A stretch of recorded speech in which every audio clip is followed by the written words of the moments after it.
ప్రకాశం జిల్లా రాజకీయాల్లో కూడా బూచేపల్లి ఫ్యామిలీకి ఒక ప్రత్యేకమైనటువంటి గుర్తింపు ఉంది.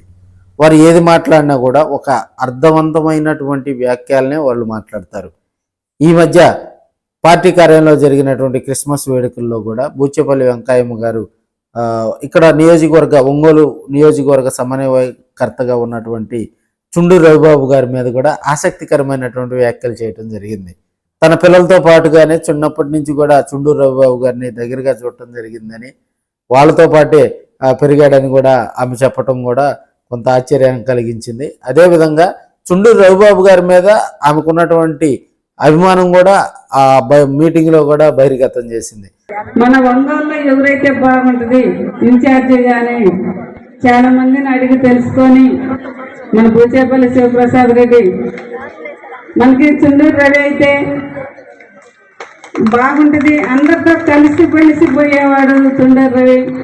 ఏంటంటే బూచేపల్లి సుబ్బారెడ్డి గారు ఉన్నప్పటి నుంచి ఫస్ట్ నుంచి రవి వాళ్ళు ఇంత పిల్లలప్పటి నుంచి మా పిల్లలతోటి సమానంగా మా కొడుకుల్లాగా మేము చూసుకున్నాం ఇప్పుడు దాకా. అదేవిధంగా బూచేపల్లి సుబ్బారెడ్డి గారు ఉన్నప్పుడు రవి అన్నాడు ఎమ్మెల్యే కావాలని అప్పుడే రవికి కోరుకుంది. అదేవిధంగా పెద్ద సుబ్బారెడ్డి గారు ఉన్నప్పటి నుంచి కూడా చుండూరు రవికి ఒక కోరిక ఉండేదని, ఎప్పటికైనా ఎమ్మెల్యే కావాలనేది ఆయన కోరిక అని చెప్పి కూడా వెంకయ్యమ్మ గారు ఆ కోరికను కూడా ఆమె నోటితోటి చెప్పడం జరిగింది. ఒక రెడ్డి సామాజిక వర్గానికి చెందినటువంటి వెంకయ్యమ్మ ప్రకాశం పెద్దరెడ్డిమ్మగా కూడా మనం అందరం చెప్పుకుంటూ ఉంటాం. అదే కమ్మ సామాజిక వర్గానికి చెందినటువంటి చుండూరు రవిబాబు మీద కూడా ఆసక్తికరమైనటువంటి వ్యాఖ్యలు చేయటం అక్కడ ఉన్నటువంటి పార్టీ నేతలు అందరూ కూడా చర్చించుకునే విధంగా ఉంది. ఆది నుంచి కూడా చుండూరు రవిబాబు ఫ్యామిలీ అదేవిధంగా బూచేపల్లి ఫ్యామిలీకి మంచి సంబంధాలు ఉన్నాయి.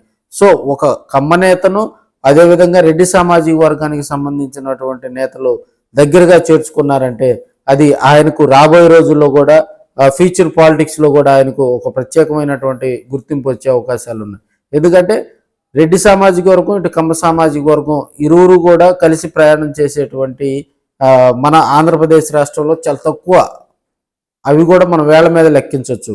అయితే ఈయన బాధ్యతలు సమన్వయకర్తగా కూడా మేబీ నెల 20 రోజులు నెల 25 రోజులు లోపే అవ్వచ్చు. మేబీ ఈ కాలంలోనే ఆయన ప్రజలందరూ మనలతో ఒంగోలు కాన్స్టిట్యున్సీలో ఉన్నటువంటి ప్రజలందరూ మనల్ని పొందటంతో కూడా పెద్దరెడ్డిమ్మగా పేరు పొందినటువంటి బూచేపల్లి ఫ్యామిలీ వెంకయ్యమ్మ గారి ఆశీస్సులు పొందటం కూడా అక్కడ ఉన్నటువంటి పార్టీ నేతల్లో కూడా ఈయన రాబోయే రోజుల్లో కూడా బాలినేని మించిన లీడర్ అవుతారని కూడా అక్కడ చర్చించుకుంటా ఉన్నారు. ఎందుకంటే ఆయనకు ఒంగోలు కాన్స్టిట్యున్సీలో ఒంగోలు నియోజకవర్గంలో ఉన్నటువంటి గ్రామాల్లో కూడా ఆయనకు ప్రత్యేకమైనటువంటి బలగం ఉంది, చుట్టరికం ఉంది. సో రాబోయే రోజుల్లో కూడా ఆయన మరో నేతగా కూడా ప్రకాశం వైసీపీ అదేవిధంగా ప్రత్యేకించి ఒంగోలు వైసీపీలో కూడా ఆయన చక్రం తిప్పే నేతగా కూడా ఎదుగుతారని చెప్పి కూడా ఆమె ఈ విధంగా ఆశీస్సులు అందించిందని కూడా కొంతమంది రాజకీయ విశ్లేషకులు అయితే చర్చించుకుంటూ ఉన్నారు.